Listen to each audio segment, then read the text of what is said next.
Halo teman-teman, selamat datang di Beetle Channel. Semoga kalian selalu dalam keadaan sehat. Hari ini kami akan melanjutkan sandiwara novel. Jangan lupa subscribe, like, komen dan share ya. Terima kasih sudah berkunjung di Beetle Channel. Jangan lupa untuk memberikan komentar kalian, agar channel ini semakin berkembang. Amin. Cobalah. Jasper mengabaikan mereka berdua dan berkata kepada Wendy sambil tersenyum. Di kehidupan lalunya, dia tidak berani mendekati Wendy. Tetapi kehidupan ini berbeda. Dia kaya dan akan lebih kaya lagi. Ketika seorang pria tidak perlu memikirkan situasi keuangannya, dia tentu akan memancarkan rasa percaya diri yang luar biasa. Belum lagi Jasper yang telah menjalani dua kehidupan. Seperti yang dikatakan Wendy sebelumnya, dua temperamen kedewasaan dan masa muda yang sangat berbeda terjalin. Itu seperti obat yang membuat wanita tidak bisa melepaskan diri. Melihat kalung yang tergeletak di dalam kotak perhiasan, kalung itu tampak lebih bersinar di bawah cahaya terang konter Cartier. Wendy merasa sedikit bingung, bukan karena label harga yang seharga $800.000, tetapi sebagai putri dari orang terkaya di provinsi itu, ini tidak cukup untuk mengejutkannya. Terutama karena ditatap oleh Jasper, Wendy merasa sangat gugup. Dia tak tahu harus meletakkan tangannya di mana dan tidak berani bertatapan langsung dengan Jasper. Dia hanya bisa mengalihkan pandangannya dan berkata dengan panik, ini terlalu mahal. Mengapa seorang pria memberikan kalung senilai $800.000 kepada lawan jenis? Bahkan orang bodoh pun akan mengerti. Dengan pikirannya yang kacau, Wendy hanya merasa bingung dan tanpa sadar ingin melarikan diri. Pada saat ini, Jasper mengambil kalung itu, berdiri di depan Wendy, dan berkata dengan lembut, "Turunkan kepalamu. Aku akan memakaikannya untukmu." Suara Jasper sangat lembut tetapi dengan kekuatan yang meyakinkan. Wendy tanpa sadar mematuhi perintahnya. Kulit di bagian belakang leher Wendy putih dan halus dengan semburat beberapa urat nadi berwarna hijau di sekitarnya. Jarak antara keduanya sangat dekat dan Wendy bisa merasakan kejantanan tubuh Jasper. Adapun Jasper, dia merasa mabuk oleh aroma kegadisan Wendy yang samar. Melihat adegan ini, ekspresi Felix menjadi gelap. Dia sudah memandang Wendy sebagai seorang wanita di hatinya. Saat ini, Jasper sedang berakting begitu mesra dengan Wendy di depannya. Yang membuatnya benci adalah karena Wendy sama sekali tidak menolak. "Sial, kalau kamu nanti tidak bisa membelinya, kamu akan mendapatkannya dari aku." Felix berpikir dalam hati. Setelah membantu Wendy mengenakan kalung itu dengan lembut, Jasper mundur selangkah dan melihatnya dengan cermat sebelum memuji, "Cantik."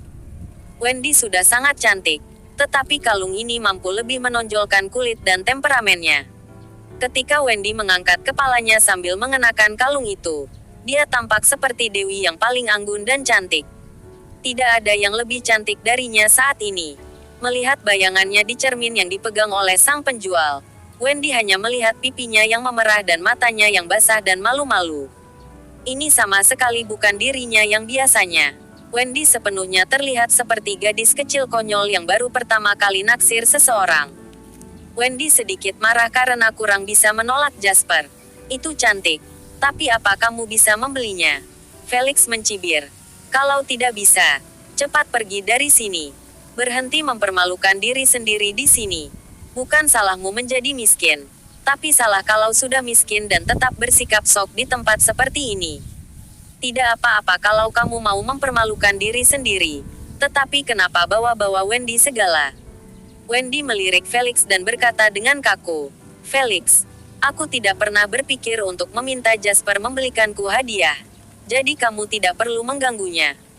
Kami tidak akan terhasut. Jasper, ayo pergi." Wendy tidak ingin Jasper membelikannya kalung itu hanya karena marah sesaat. Setelah menengahi situasi tersebut, Wendy akan melepas kalung itu dan pergi. Namun, Jasper berdiri diam dan memegang tangan Wendy sambil tertawa kecil.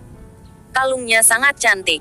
Kamu tidak perlu melepasnya. Gesek kartunya." Jasper kemudian menyerahkan kartunya. "Hahaha." Felix tertawa terbahak-bahak. "Apa kamu punya 800,000 di kartumu? Apa kamu sudah selesai berpura-pura? Apa kamu akan bilang kalau kamu salah kartu saat transaksi gagal nanti?" Ini benar-benar memalukan. Aku akan mati karena tertawa. Di luar kamu terlihat sangat tenang. Tetapi di dalam hati kamu pasti panik. Bukan? Hahaha. Lindy mengulurkan tangannya untuk memegang lengan Felix dan berkata sambil tersenyum. Benar. Keduanya laki-laki. Tetapi kesenjangannya sangat besar. Felix selalu bisa membeli apa yang dia mau tanpa ragu-ragu. Sementara mereka mengejek. Sang penjual sudah mengambil mesin kartu kredit dan menggesek kartu. $800.000. Transaksi berhasil. Tawa Felix dan Lindy tiba-tiba berhenti seolah-olah tenggorokan mereka terjepit. Dan wajah mereka kosong. Terutama Felix. Dia menolak untuk percaya jika Jasper benar-benar mampu membeli kalung ini. Bahkan sang penjual pun terkejut. Kalung ini telah berada di konter mereka selama setengah tahun.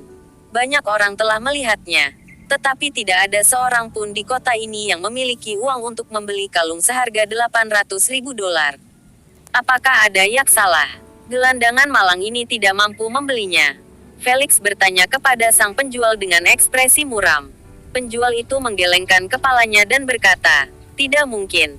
Kami telah menerima slip transaksi. Orang bisa membuat kesalahan. Tetapi mesin yang diberikan oleh bank tidak mungkin salah." Bagaimana mungkin? Felix memelototi Jasper dengan sengit. Tertegun di tempat. Mungkin menurutmu kalung ini sangat berharga. Tapi di mataku, $800.000 tidak seberharga senyum Wendy. Sambil berbicara, Jasper menarik Wendy. Wanita itu tercengang oleh gelombang kata-kata manis yang tiba-tiba. Mereka kemudian berbalik untuk pergi bersama. Kata-kata ini, seperti tamparan keras dan kencang, membuat wajah Felix membengkak.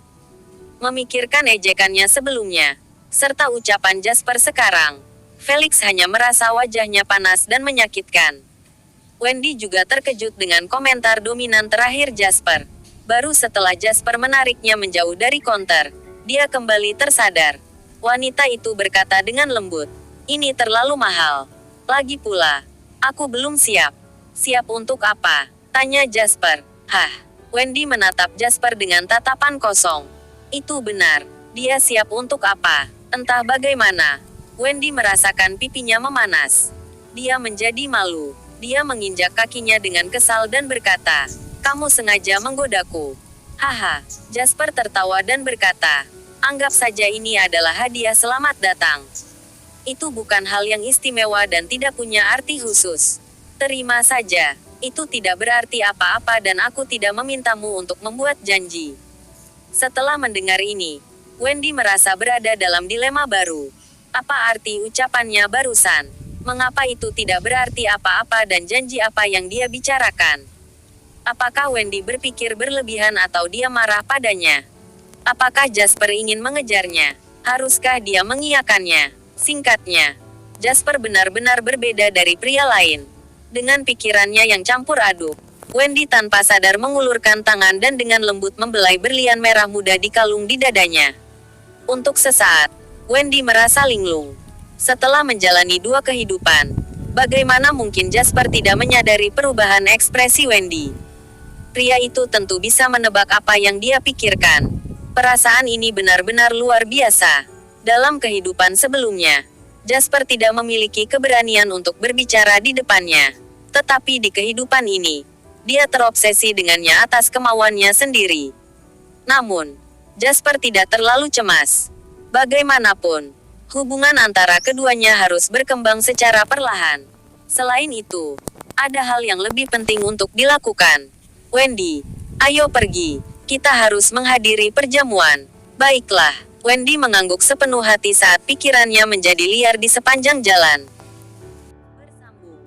Nantikan bab selanjutnya. Jangan lupa subscribe, like, komen dan share ya.